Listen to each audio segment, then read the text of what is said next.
Is there a big revolution about to start in healthcare?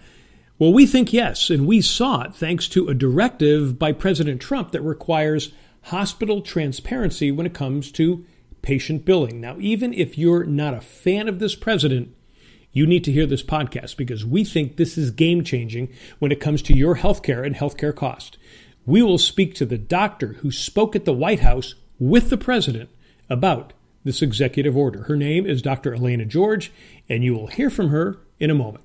Hi, everyone. Welcome to the Healthcare Secrets Podcast. John Daly here, along with Judd Anglin, the author of the book, The Big Book of Healthcare Secrets. So the executive order forces hospitals and payers to release information based on their privately negotiated rates. Plus, providers would have to give patients estimates of their out-of-pocket costs before a procedure is done. Now, Judd, this is kind of what our show is all about. People taking control of their healthcare, not allowing corporate America to do it for them.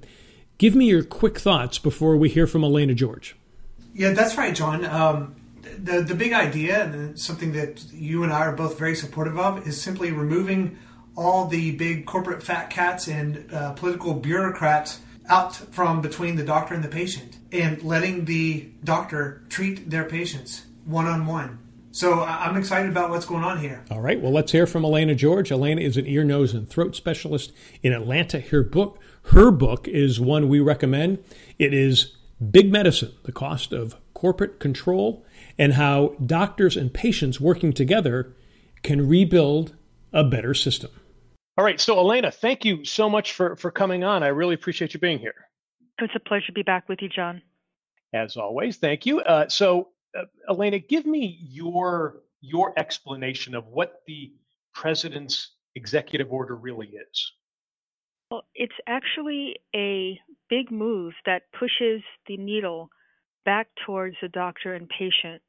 I think we've lost sight of what really counts in healthcare, and it's been corporatized. It's been moved in a direction that the big medicine crowd, whether that's the hospitals, insurance companies, big pharma, they've been driving the train with evidence-based medicine, with the loss of independent practices. We used to be 60% of the doctors in practice. Now independent doctors that are freestanding are down to 30%. And a lot of doctors have left the profession or they've sold their practices to hospitals. And we were promised, as you remember, that everything was going to be accessible, reasonably in terms of price, reasonable cost. That's not happened. I think access has dropped, price has gone up, everybody's miserable, the patients are paying more out of pocket. And the bottom line is there's a big problem with price transparency. We've now developed a two-tier system. If you go to a doctor that's freestanding, independent, it is a fraction of what it costs to go to a doctor who sold their practice to the hospital, or you end up in a hospital-based system. And it's not right for the same service. And this executive order exposes that so that patients can become consumers. I don't care what you're talking about, whether it's Costco or, shopping for TVs. If anybody knows what the price is, then they can become an informed consumer and they can make a conscious choice. Now we're applying that to healthcare for the first time ever, and it's huge. And this is really more for the non-emergency or the elective type procedures, correct? Because when we're talking emergency, sometimes it's your money or your life. So this is going to be for whether I want to go get a hip replacement or a knee replacement. I can kind of go around. I don't need to have something done emergency wise right there. Or I'm going to Elaina because I've got some problems with my nose or my ears or something like that. I can look and see what you're offering and then go see what somebody else is offering. And that's how you get that consumer base so that we start bringing prices down. Exactly. It can actually be morphed into people who need urgent care. So we're not talking about heart attack, chest pain, and, stroke. We're talking about people who, maybe they did hurt themselves playing, weekend warrior stuff. But they can actually look online instead of ending up in the main hospital in their emergency room where it can be 10 to 15 times more money. They can now shop in their own community and find an urgent care. Here in Atlanta, for example, We have an urgent care center that's run by emergency room physicians, and they are the front line, and they have a flat $135 fee that includes an X-ray, the doctor visit. Which one would you pick? Would you pick Hmm. that where an ER trained doctor, board certified, is going to take care of you, or are you going to go into a hospital-based system where you have no idea? You have to have the service to find out the cost. That ends in about 180 days, which is great. Okay, so give me kind of the 30,000 foot level, and I know I want to talk about what the eventual outcomes are going to be Hmm. on a 30,000 foot level. Once this goes into effect, what's that going to do? I think the big picture is the middlemen, the interests that have aligned themselves against the doctor and the patient will become accountable. And I think they're going to be pushed out, which is fabulous. For example, in a hospital, there's a 16 to 1 administrator to doctor ratio. The administrators don't provide care. They don't do anything except jack the price up. Well, now the hospitals won't have, the pressure will be to get rid of that layer because once you announce your prices, nothing's hidden. You can't jack it up and then have this layer that you're paying because that money didn't go to patient care. It went to the administrative set, and now you're not going to be making as much money, and you shouldn't. And these facility fees, for example, that the hospitals charge, nobody knows what they are, how they arrive at the number, nobody questions it. Well, now when that pops up in a hospital and the hospital 2 blocks down is a fraction, they're going to have to account for that. So, in my opinion, we're going to be removing a lot of middlemen and that layer that adds cost, that adds bureaucracy, but has nothing to do with patient care. They're going to be gone. And I think physicians, which have felt an extreme pressure in order to stay open, to make compromises, to sell their practices, they're now going to be in a position where they can leave that system and start opening their own private practices again, which by definition will improve competition, decrease prices, increase access. It's almost like income inequality for the healthcare field. So you start getting a broadening of the economy in that industry. You mentioned to Judd, I think before, you said that this is like a wrecking ball to the entire health insurance system. And already today, we're seeing healthcare stocks. They took a hit. What do you think is going to happen from your point of view for the average patient? So the average patient that goes in, whether they go to you for ear, nose, and throat, or whether they're just going to go to their doctor because they're not feeling good, are they going to see something different for themselves? Will there Absolutely. be different pricing structure? What do you think is going to happen? We're now going to see a leveling of the playing field where the real cost of healthcare, of delivery of healthcare, will now come to the forefront. Let me give you an example. I'm a surgeon. If I do a tonsillectomy on a self pay patient in an outpatient surgery center, it's $3,400. That's for my fee, that's for the anesthesia, that's for the OR. If I take that exact same patient who has insurance and takes them to the main hospital, that's about $9,000. I don't make actually I make less going Hmm. to the hospital. I'm not the person that the price is being jacked up on. It's the hospital. Facility fees, everything. They charge for every aspirin, every needle, everything that's gone into the delivery of that care. They get to, pad the price all along. So if patients know that they can see me and get excellent care, but they don't have to pay as much, which one would they pick? I mean, this is what I've been trying to say this, and I think most independent doctors have been trying to say this for years, but we didn't have a platform. I mean, everybody who walks in our office knows the price of something before they have a service done. That's how we do business. But now the hospitals will be forced to do that as well. And they're going to have to account for why it's 10 times more, 15 times more, with the same doctor, the same procedure, the same equipment. Why is it more money? And that's where the transparency comes in. It's like shining a light on this problem, and you can't get away with it when people are looking at what you're doing, and you have to justify it. We are talking to Dr. Elaina George. She is a ear, nose, and throat specialist in Atlanta. Her book is one we recommend. It is Big Medicine: The Cost of Corporate Control and How Doctors and Patients Working Together Can Rebuild a Better System. She spoke at the White House gathering the other day when President Trump announced this executive order forcing hospitals to post their pricing for all hospital procedures. Her website is drelainageorge.com, which is DR Elaina, was spelt with an E, George.com. Elaina, let me ask you this, or let me give you a quick observation. I was in Malaysia about a year ago, and we were going to do something on medical tourism. And what I noticed in the hospitals there, on the walls, are posted all the prices. Mm-hmm. So you know when you walk in there, and it's required by the Malaysian government for them to do that. And a lot of times it's also going to be that you have to give the same price for whatever the procedure is. Mm-hmm. And I thought, well, that's a little bit more on, okay, maybe that's a little bit more on the socialistic side, even though they're not a socialistic society there.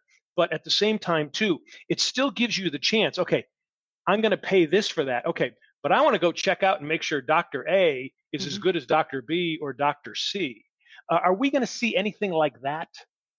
That's what I want. That's what I hope. It's not about price control in the classic sense of you can only charge X for Hmm. a procedure. I think that's inappropriate. It should be free market. So if I went to the best medical schools and I am the best trained and I feel that my value is X, then I want to get that. And if doctor next door to me wants to charge less, then the patient should have a choice of choosing which one they go to. I don't believe in everybody, how low can you go? Because that doesn't promote competition, that promotes drudgery, and that's Hmm. slavery. So I'm not interested in that.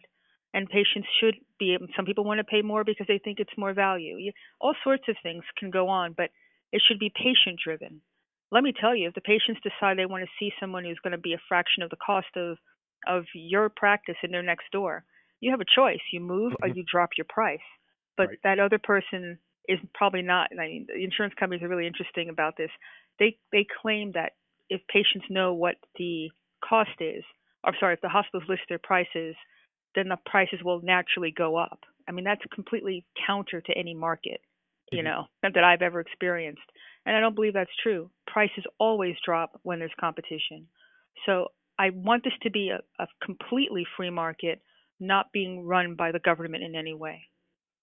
Let me play a tiny devil's advocate here, because I want to ask, could this possibly cause a little bit too much chaos at first? And my first thought was when I read the executive order, and I was excited about it. Yet at the same time, too, I think it needs more reform measures surrounding it to make it an easier transition. Are we headed to maybe some chaos here in the beginning because it's just this one order that came out, and we may need more? What are your thoughts on I think the only chaos that's really going to happen is going to be on the corporate hospital and that? Hmm. insurance side, not in the real world. Doctors have already, those of us that have left the insurance market and have gone on our own, have been doing things that have been revolutionary for years now. Whether that's direct primary practice, where people pay a flat fee, usually $60 for an individual, about 120 for a family of four, and the doctor and the patient have a direct relationship. No money changes hands past that point, and the people are able to see their doctor, and cost doesn't come into effect. Or the medical cost sharing model, like the Christian sharing ministries, Liberty Health Share comes to mind, and Sedera is new. These are things where people can associate and pay for their, group their or pool their money together and pay for their own healthcare needs. The bottom line is the people who access healthcare using cash pay a fraction compared to those who access it through the insurance model. And that is the best kept secret. I've been talking about it for years, and people still can't believe it when I tell them it'll cost you $250 for a CT if you pay cash versus $2,000 if you go to the hospital. They still can't get their minds around it. But when they Hmm. see that in print, they'll get their minds around it pretty fast. So we should also say, I mean, you still do work with Liberty Health Share, is that correct? I do. Okay, and I'm a member of Liberty Health Share, just so we're upfront and letting people know that. Do you foresee this helping medical cost sharing and hurting the health insurance industry? I think there should be choice, right? So I don't believe that if one entity wins, the other loses. I think Hmm. the patient wins when they have all options on the table. And the fact that the executive order expands health savings accounts and health reimbursement accounts to be used for medical cost sharing and direct primary care is a huge game changer. I've always complained of the fact that people have to use their own money in a way that the insurance companies get to decide what your access should be. I've always thought that was completely wrong. If it's your money, you should be able to have whatever service you want. And as it stands now, if the insurance company doesn't approve it, doesn't pre-certify it, you cannot use your own money to have the service anyway. That's completely wrong. And now that the executive order opens that up to direct primary care, to health save, to medical cost sharing, just imagine holistic care. All anything that you deem necessary medically will now be covered, and you don't have to beg for it anymore. That's huge. Um, I want you to talk to the mindset of the patient, and let me preface it by saying that being a member of Liberty Health Share, I enjoy the fact that we care about other people's bills because we're sharing them. Hmm. And I think a good portion of members do that. I sometimes get the feeling, though, um, that a number of members, whether it's Liberty Health Share or other medical cost sharing, they still look at it as cheap insurance. So they may not be as diligent about, I care about your bills and I care about mine. I'm going to make sure, I'm going to go to the right doctor. I'm not going to go to somebody that's going to try to gouge us or something like Right. that. So I still think that there's a portion of most people that are just give me something cheap. That's what I'm looking for. And I think that's part of our problem in America is that we don't have people that are diligent that pay attention to the inner workings of what's going on in healthcare. So that being said, what should the average person be thinking about or looking for now that might be different than before this presidential directive?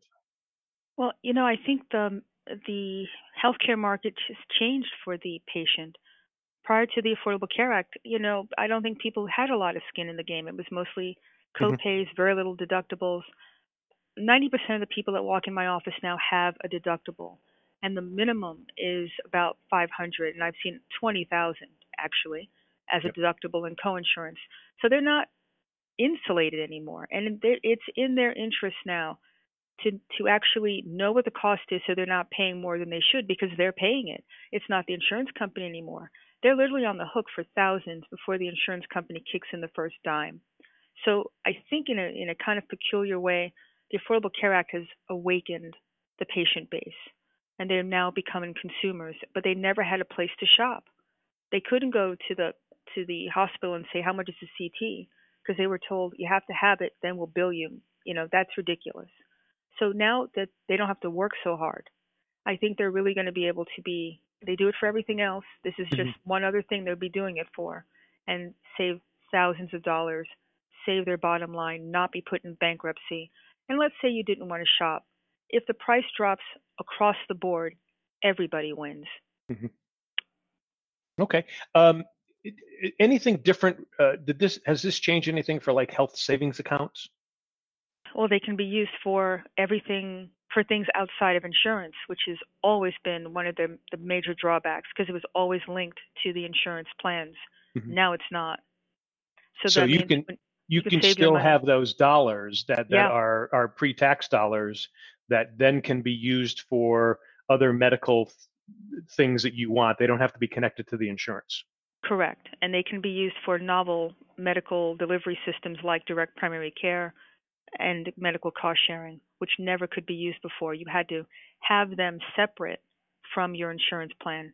So basically, you had to kind of double dip Hmm. or use money that you had to save and you couldn't use the money that you already had socked away. It doesn't make any sense at all actually. I think patients should be treated like adults. They can make their own decisions They need to be given the freedom to do that. I think, for some people, you're right. It may be a little scary at first, but when they find out that I'm not going to have to pay thousands, I think the fear factor drops dramatically, and you really can keep your doctor, and you really can be seen in a timely way. That's what's going to be happening as this unfolds. My wish and hope is that we're actually giving people more freedom. I just hope with that freedom they take the responsibility as well. They take it on an equal basis, so that we can see drops um, in the overall healthcare. Just if you can, just briefly, and this is a little bit kind of going back. And you and I have talked about this before. I know I've talked to Dr. Wayne Dysinger out at Loma Linda Hospital about direct primary care. He says all the research talks about that 90% of what ails us as a country can be cured or controlled by lifestyle changes. In other Hmm. words, we don't need medicine and stuff like that. Talk about how that is so important to what this presidential directive gave us. Well, they actually carve in preventative care that's pre-deductible. So again, that the support to go to the physician, to get care, to get tested, and find things out before they become a problem. Money is not an object with it because it doesn't engage your deductible. So they really do a lot to try to encourage people to get out there and become, conscious patients and not let money be the thing that stops them from doing it. I think he's absolutely right. Most of the diseases are lifestyle and nutritionally based, and I think we need to have a changing in our mindset about prevention. We need to take the forefront, and it means you have to make conscious decisions about what you're going to put in your mouth. And I don't believe a drug is the first thing that people should be grabbing anymore. And I think a lot of my patients feel that way. The government needs to catch up with that. And this is the first step because when people are able to have a direct relationship with their doctor, not spend 7 minutes, but get to spend quality time, you have the time to actually educate your patients and be a team and not just write a prescription and walk out the door. So there's a lot of dominoes that'll be righted as this unfolds. I mean, there's one thing that's an unintended consequence, perhaps, and I think it's an outlier right now, and I think we're going to have to discuss it down the road, and that's the surprise billing. And surprise billing is part of this executive order. They want to get rid of surprise billing, but it's not the out of network physicians that are causing the billing issue. It's the hospitals.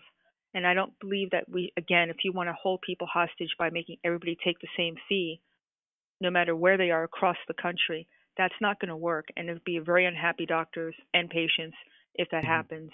So they really need to have some rules written into place to to be a little bit more knowledgeable because it's a complex situation. But it's necessary that doctors not be forced to take insurance. That's where it would be going, and that'd be single payer from a backdoor way, and that's not going to work either.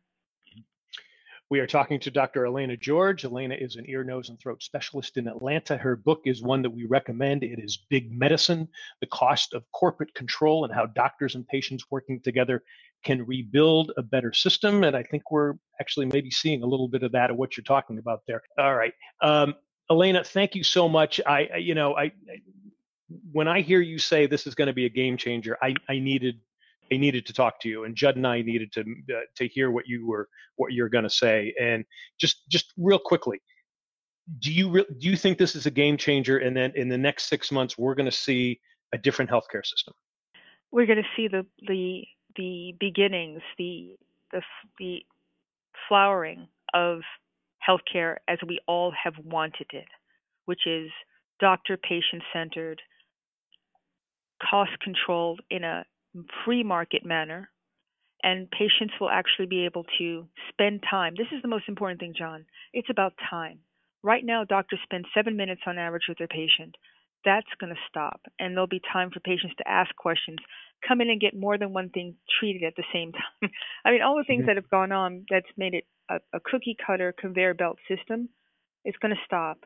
And the people like myself who love what we do, who practice Hippocratic oath driven medicine, will finally be able to get what we do out there because we've been hidden and we're the best kept secret. And we, with our patients, will put pressure on the system to get better because our patients are going to want to come to us like they do now. They're going to tell their colleagues and their friends about us, and we're going to take business from the hospitals for real this time, unless they make a change. Elaina, thank you very much. My pleasure. And is it okay if I mention my podcast? I have a radio show called Medicine on Call, and I welcome them to come and listen because we talk to people who are on the front line who never get a voice. I am so sorry I didn't mention it. Yeah, no, definitely mention it. And because I've mentioned your website, is it on your website too? It is actually. The podcast upload on the website when they go into syndication, so they can go to one spot and see that. And also, if they want to buy the book, they can buy it there as well. Okay. Can you so give us the name of the podcast again? It's called Medicine on Call, Living in the Solution, and you can go to my website, drelainageorge.com, DRELAINA, George like the man's name.com. All right. Elaina, thank you very much. Thank you. It's a pleasure. And that was Dr. Elaina George. Elaina is an ear, nose, and throat specialist in Atlanta. Her book is Big Medicine, The Cost of Corporate Control and How Doctors and Patients Working Together Can Rebuild a Better System. Her website is drelainageorge.com. It's DRELAINA,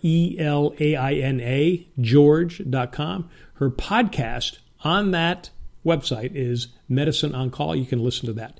Now, back here with Judd. So, Judd, your takeaway from that discussion with Elaina. I tell you, it was such a pleasure to hear her talk about the individual patient. She really takes it to the individual level, removing the power, top down from the big insurance companies, big hospitals, all the administrators, and she totally sides with the individual patient when it comes to making a decision about their own health care. And I think this is a great first step in actually bringing pricing to the system, because that's the problem with healthcare, is without listing a price, hospitals can literally charge anything, and we know they do, because they look at it like insurance is paying the bill. So this will remove that, and as Elaina alluded to, it will remove all the administrators and bureaucrats out from between the healthcare providers and the individual patient. So let me ask you this: Do you think, and this is one of the things we asked her was, do you think there's massive upheaval about to happen, or is this going to be something that will kind of move into a better paradigm for the consumer? Or what should we think about based on what your thinking and your expertise tells you? Yeah, I think there will be a lot of pain and upheaval, and it's going to be. Keep in mind, they've never had pricing in the system, and we're talking about one of the largest economic systems in our country, right? And so now they have to make massive changes and actually bring prices. But here's the thing: we saw that with Obamacare too, right? Think about that. When Obamacare came down with the Affordable Care Act, boom, the healthcare industry, they had to make all these changes very quickly, and they did. And I was surprised by that, actually. I thought, wow, a president can have that much power to make these changes, and you see this massive industry start making all these changes. So I think that's what's going to transpire here, that it will happen. It will be painful, but there will be a massive movement afoot of bringing pricing back into the system. Now, this to me ties into your book, The Big Book of Healthcare Secrets, because you talk about ways that really kind of this directive and what Elaina's talking about how to find lower cost and really good health care. For instance, we talk about the Oklahoma Surgical Center. Talk about that, how it ties into your book.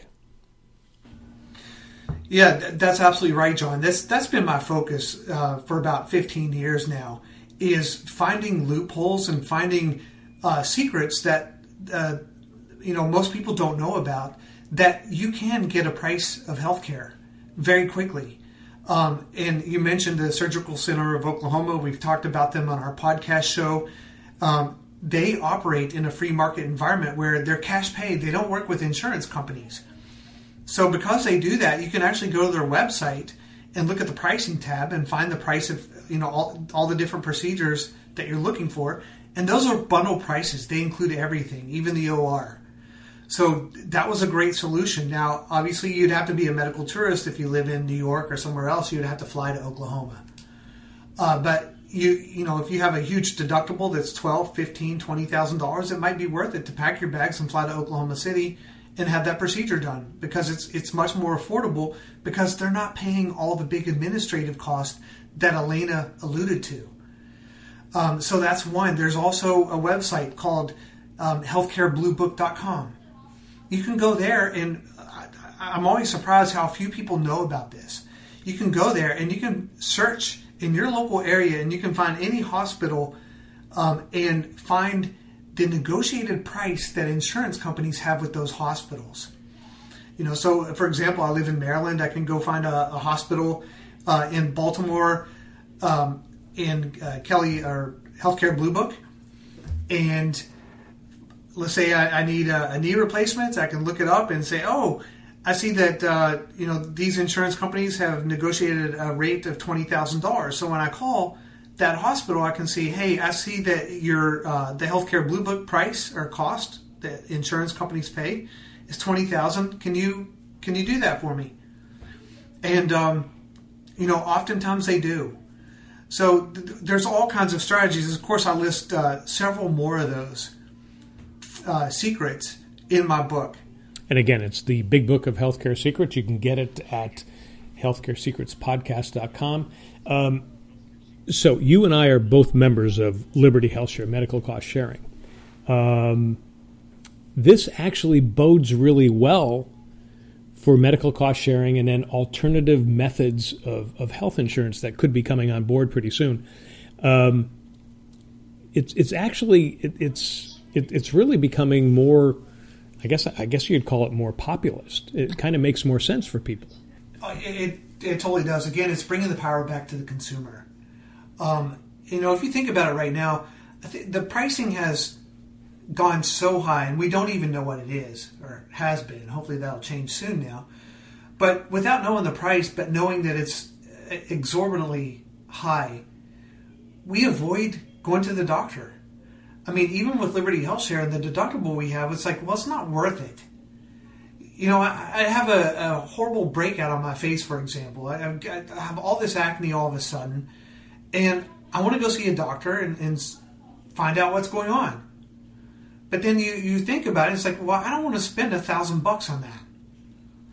I'd rather just eat well and get plenty of rest and give it a week if I have to. But now with these changes, and we bring price transparency back, then I can get online and I can shop and say, hey, I can actually do this for $200. That's all I'm going to pay. Or, let's say I want to go to a naturopathic doctor instead of a regular doctor. Well, now that I can take my healthcare dollars, from a medical cost sharing program, and I can go to a naturopathic doctor and get supplements instead of drugs. So there's going to be a lot more choices, and this is so much what we need.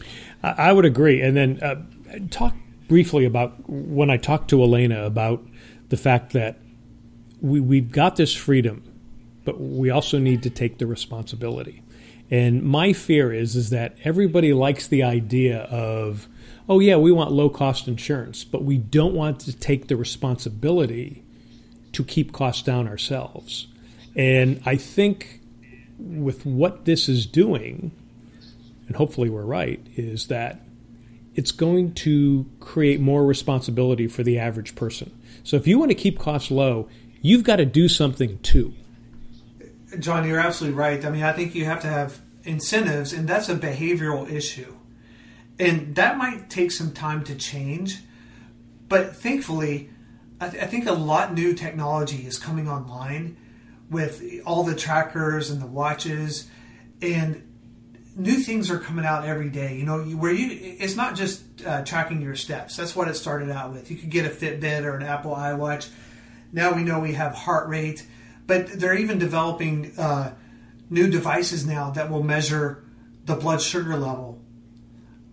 for example, which is very important to know. That's very non-invasive and very quick and very simple. And we'll have to work out the privacy issues, I'm sure. But how nice would it be to have a tracker that reads all your indicators and uploads that information up into a cloud where it's protected, by blockchain or whatever it is. And you can call a doctor or even use a telemedicine doctor, and they can type in a code and bring up everything that day. That'll just be awesome. But yeah, I mean, the behavioral changes will take time because obviously, like you said, that when people have insurance, we've been lazy. We've we've outsourced all of our healthcare to this big, complex medical system that we have. And now you're right, with this new freedom, we have to start thinking about that. And the onus is on us to really start managing our health, thinking about what we eat, thinking about taking supplements instead of drugs, exercising, getting enough sleep, having positive thoughts and positive energy. All of that is so important. So I do think that'll take some time now. I do, but I also think that the thing that's the problem for many, especially many Americans, is the fact that it's the media. And here's what's amazing. And I'm writing a book called Informed, Not Inflamed on the Media and Media Bias. And I talk about the entertainment and sports bias that gets us too involved in the drama of the battles in politics and not the real substance. I also talk about the sponsor bias, where news outlets cater to those paying the bills, in other words, the advertisers, and not the audience's need to know. This, to me, is a case of what I would call sponsor bias. When the executive order was announced, you and I both went, wow, but crickets from the media, except for maybe the print publications. Give me your thoughts on that, because Elaina talked about that, and she's saying, big medicine is involved with big media. And until we get the message out to people to take that responsibility, it's not going to happen. Give me your thoughts on that, because I know you've got some thoughts. Oh, absolutely. I think Elaina is exactly right, and I appreciate that question because I totally see that. This is like, what are the top Absolutely. news stations are owned by 6 companies. It's like the healthcare industry. Yeah, so it's just huge. And and now we know that a large percentage of our congressmen and women, there's a large group of corporatists that they want to go to single payer, and they keep promising that single payer is a solution. And here's the thing, this is kind of funny because I actually compare this. Let's take the Democrats right now, the leading Democrats that are running for president. They want single-payer healthcare, right? Socialized medicine. And what's funny is that if you think about it, it's kind of like our healthcare treatment protocols. And what I mean by that is that if you have a symptom and you go to a doctor today, what do? They give you a drug to treat that symptom, to manage it, not cure it. They don't want to get to the crux of the problem. Let's identify where that symptom is emanating from, and then we'll cure that, so you won't have that symptom anymore.